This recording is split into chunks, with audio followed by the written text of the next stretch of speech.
Тэгээ хэд асуулт байна. Энэ 61 саналын томьёолоор санал хураана гэхин тэгэхээр эн чинь бараг энэ хууль чинь бүрэн өөрчлөгдөд орж ирж байгаа юм биш үү? Энэ хууль яасан засгийн газраас өргөн барьсан юм уу, гишүүн өргөн барьсан юм уу? Тэгээд энэ дээр хаалхард ингээд анхдагч хууль юм шиг. Гэтэл 18 онд чинь Монгол улсын донорын тухай хуулийг шинжилсэн найруулгаар баталсан байгаа. Тэгэхээр энэ хоёр одоо донорын хууль дээр чинь тэгээд ямар зохицуултууд нь үлдчихэж байгаа юм бэ? Энэ хуулийн нэг бодлооноо жоохон тайлбарлаад өгөхгүй юу гэж хүсэж байна.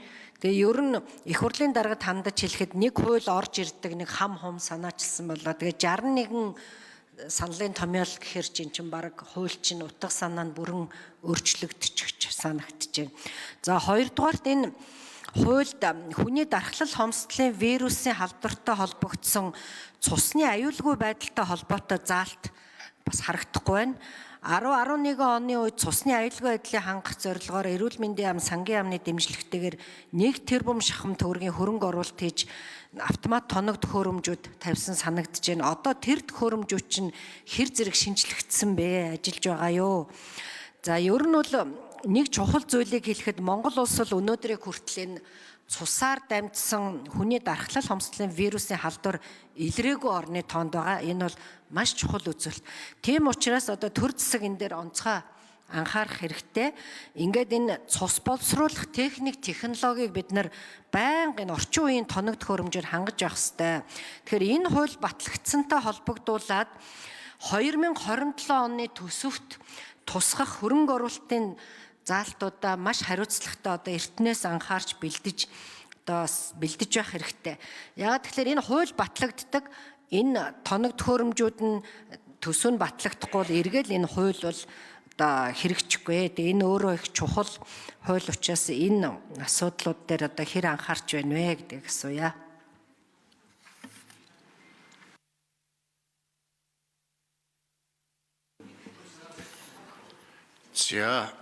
За энэ хуулийг улсын их хурлын гишүүн Жигжид Сүрэнгийн чин бүрэн Жоквин алдарж авахлан аюушийн ариун заяа Нацаг доржийн Батцөмбөрл нарын 4 гишүүн 2025 оны 3 сарын 31-ний өдөр улсын их хурл анх өргөн мэдүүлсэн анхдагч хууль. За ажлын хэсэг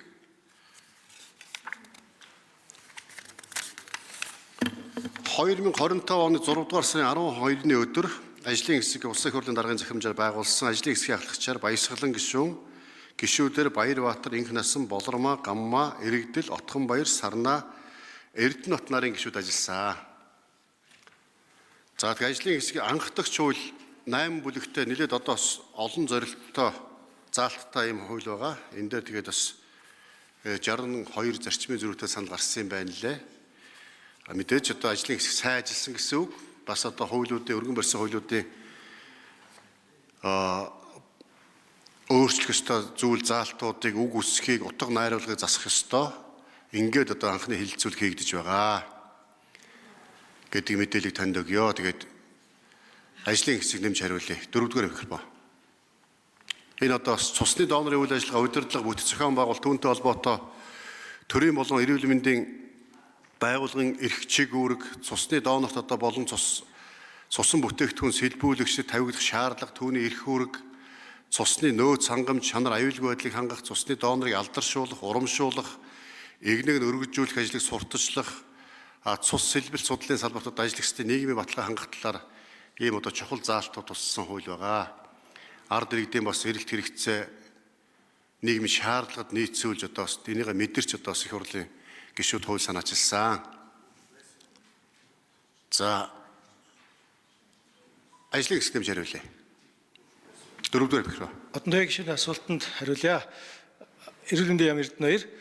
За бид нар олон улс дээр бол цус сэлбэлтээр дамжих 4 төрлийн албарыг бол бүх цуглуулсан цусн дээр үсгийг бол зөвлөмж болгодог. Энэ дээр HIV, за тэгээ ВЦ, гепатит, мөн тэмбүүгийн албарыг бол 100% одоо ингэж үзэж байгаа. За ялангуяа Монгол улс дээр одоо маш их том тогтолцооны асуудал гарч ирсэн. 2012 оноос эхлээд бид нар энэ цус эвлэгтэй дамжих халдварыг PCR буюу нөхлийн хүслийг орчуулах арга гэж одоо яг олон улсын өндөр хүчтэй орнууд дээр хэрэглэж байгаа цусны аюулгүй байдлыг хангахад хамгийн чухал ийм одоо шинжилгээний аргыг нэвтрүүлсэн цусны аюулгүй байдлыг хангах ялангуяа цус эвлэгтэй дамжих халдварыг бол онцгой бууруулахад бол чухал ач холбогдолтой болсон. Энэ дээр одоо эрүүл мэндийн яам одоо энэ дээр одоо цус эвлэг судлалын үндэсний төвийн зүгээс бол бас нэлээд одоо шатраатай энэ дээр цусны аюулгүй байдлыг хангах дээр холбоотой асуудлуудыг тавьж 2000 одоо 13 оноос эхлээд 2019 оны хооронд бол Азийн хөгжлийн банкны хөнгөлөлтөө зээлээр энэ хоног төхөөрөмж одоо энэ аюулгүй байдлыг хангах одоо энэ зүйлүүдийг бол бас бүгдийг шийдвэрлэж ингэж өгснөөрөө бас онцлог болсон. За тэрнээс гадна энэ шаардлагатай урсгал зардлуудыг бол одоо тухайн жилийн төсөвтөр нь тусгаж өгснөөр энэ одоо олон улсын зөвлөмжүүд төр хүрсэн. За цус эвлэгтэй дамжих халдварын одоо хасагдалтын хөв бол тухайлбал 2019 онд одоо 100 хүнээс 3.6% одоо тухайлбал ийм байсан бол өнөөдрийн одоо 25 оны байдлаар 1.4% болцсон байгаа даа. Гэхдээ энэ дээр одоо бас нэлээд их дийлэнх хэсэг хөв дээр ВЦ-гийн халдвар бол одоо эрсдлүүд бол бас нэлээд өндөр байдаг. Өөрөөр хэлбэл цус эвлэгтэй одоо авсан цуснаас шинжилгээ хийж үзэхэд бол энэ халдвартай хүмүүс бас нэлээд өндөр хувийг одоо энэ халдвар дотор эзэлж байгаа.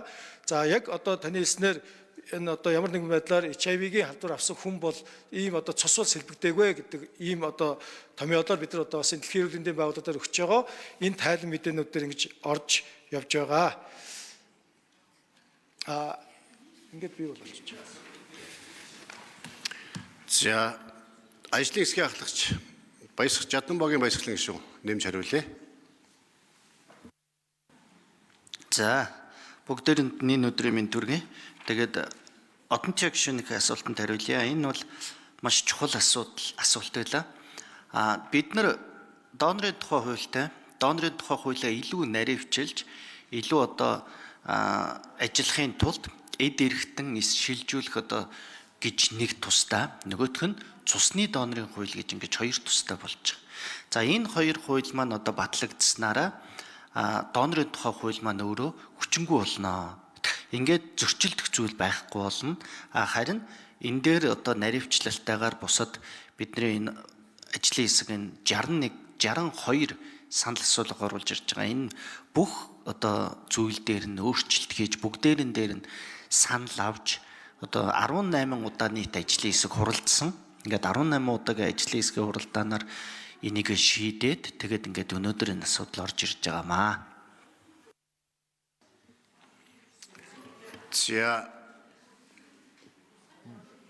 одонтой гишүүн тодруулж асууя. За тодруулж асуулт байхгүй, тодруулж бас нэг зүйлийг хэлье. Ажлын хэсэг бол сайн ажилласан байна. Үнэхээр бас энэ хууль одоо бүх зүйл нь алдаа мадаггүй байхад бол ажлын хэсгийн үүрэг бас чухал байдаг.